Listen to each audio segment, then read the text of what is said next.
I think it's about time you confront your enemy, the manga background. I too had to fight the battle but much earlier because I started drawing manga when I was 11 or 12 years old. And I sucked, but 3 years later I got better at it and today I sort of enjoy it. And it all started with the perspective of blocks, what I'm teaching today. So let's start with 1 point perspective. Now I need you to familiarize yourself with VP, the vanishing point, and HL, the horizon line. The vanishing point will make sense as the video moves along, but the horizon line is an imaginary line in your view that determines how high or how low you are looking. Pause the video and get a paper so you can draw along with me.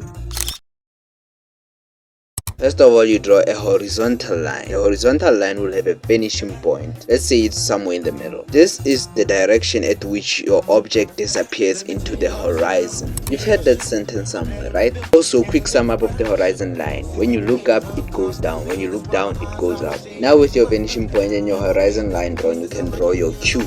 Pay attention to how I draw it.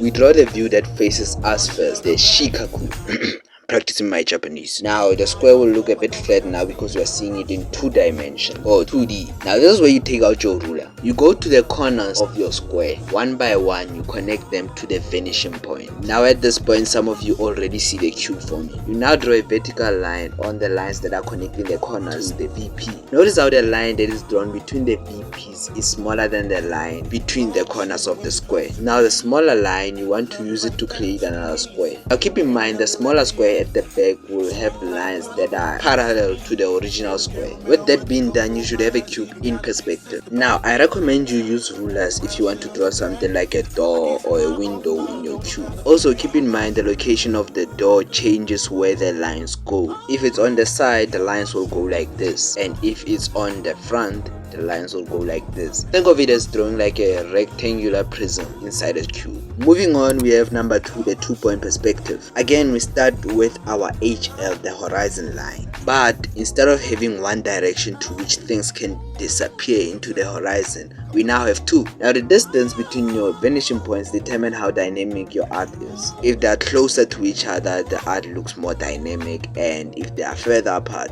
it looks less dynamic. To make this a bit beginner friendly, I recommend you put them further apart to make it easier. Now at this point you can introduce guidelines. Personally I don't use this, but they are beginner friendly, so I thought maybe it could help someone. Now draw a vertical line in between your VPs. I recommend you draw it right in the middle. On this line you want to mark where your square starts and where it ends. Now you want to take those marks and connect them to the VPs. You should get this diamond like shape, but even if it's a kite, don't stress. It just means your line isn't exactly in the middle, which is no problem. Then you have to decide on which plane you want your square to be in. We are choosing right. You want to draw another vertical line on the right side, right between your line and your VP. Make sure this line is properly placed so your square looks like a square. Now with your square you have 2 extra corners. Take those corners and you connect them to another VP.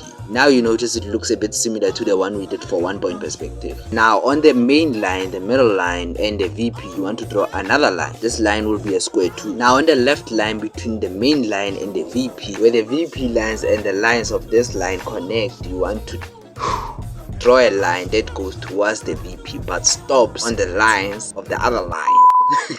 Okay, watch this on video, don't listen to it on audio. The corners of the left line will go towards the VP on the right, but we won't draw them all the way to the VP because it will make things a bit messy. So they will stop on the right lines going towards the left VP. Now to wrap up VP, we have the doors and windows again. Again, think about them like drawing rectangular prisms inside the square. This is how it will look on the right and this is how it will look on the left. Now we get to 3-point perspective. Now this one is loved in anime, especially JJK. Yes, the VP is off screen but it's still there. Now the third VP's location determines where your character is located or the camera is located. If your horizon line is up, your third VP is down and vice versa. Again, remember, if your VPs are closer together it means more dynamic but more difficult. Further apart, less dynamic, way easier. Now horizon line and the location of your VPs, that's where you start. Now you draw your middle line, but depending on where your VP is, your middle line will be diagonal or straight.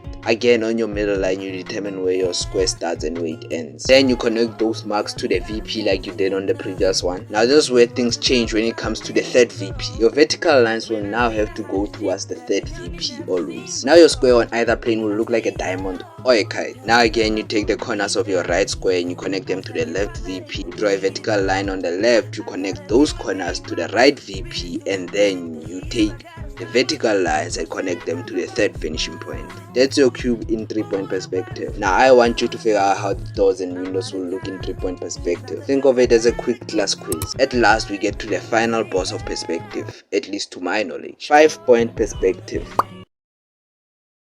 If you skip to this part, shame on you, but I also congratulate you for understanding this. But I recommend at least you go to the 3-point perspective section and just check it out. It's very short. Back to 5 point, you want to draw the HL right in the middle of the page, and then you want to draw a vertical line that's straight, and this is kind of like a vertical HL. You can mess about with these lines as you get more advanced, but for now just listen to me. Where these two lines meet is a vanishing point, a VP. Now you have VP1 up, VP1 down, VP1 on the left, and VP1 on the right. This makes the 5 points of perspective. Since I don't know how you see proportions, I recommend you use rulers to place your vanishing points. Then draw marks on your horizon lines or your X and Y axes. The lines can have a distance of 1 cm from each other.